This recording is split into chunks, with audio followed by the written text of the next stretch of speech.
F-7 চীনের তৈরি একটি যুদ্ধবিমান, যেটি বিশ্বের বহু দেশে ব্যবহৃত হয়েছে। কিন্তু আপনি কি জানেন, এই বিমানটি বহুবার দুর্ঘটনার শিকার হয়েছে? এই বিমানের দুর্ঘটনার ইতিহাস। বাংলাদেশ 2018 সালে যশোর F-7 BGI একটি প্রশিক্ষণ ফ্লাইটে বিধ্বস্ত হয়। পাইলট ইজ্জত করে প্রাণে বাঁচেন। 2015 সালে একইভাবে একটি প্রশিক্ষণ বিমান নষ্ট হয়।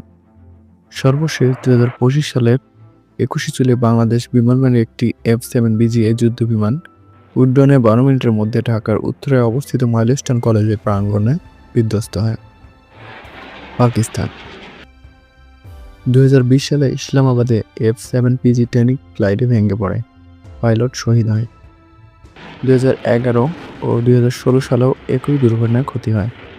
নাইজেরিয়া 2012 সালে F-7 প্রশিক্ষণ চলাকালীন দুর্ঘটনায় পড়ে। জিম্বাবুয়ে 2003 সালে F-7 প্রশিক্ষণের সময় মাঝ আকাশে সংঘর্ষ হয়। চীন নিজ দেশে পরীক্ষা চলাকালে কিছু F-7 ভেঙে পড়ে। কেন বারবার দুর্ঘটনা ঘটেছে? পূর্ণ ডিজাইন, MiG-21 ভিত্তিক প্রযুক্তির অভাব, BVR বা আধুনিক সেন্সর নেই, ইঞ্জিনের সমস্যা বা রাডার ত্রুটি, অপর্যাপ্ত রক্ষণাবেক্ষণ, প্রশিক্ষণকালে পাইলটের ত্রুটি। তাহলে প্রশ্ন হলো, কেন আজব F-7 ব্যবহার করা হয়? কম খরচে ব্যবহারযোগ্য, ইনসেপ্টর হিসেবে নির্দিষ্ট সীমার কার্যকর, সহজ প্রশিক্ষণ ও রক্ষণাবেক্ষণ।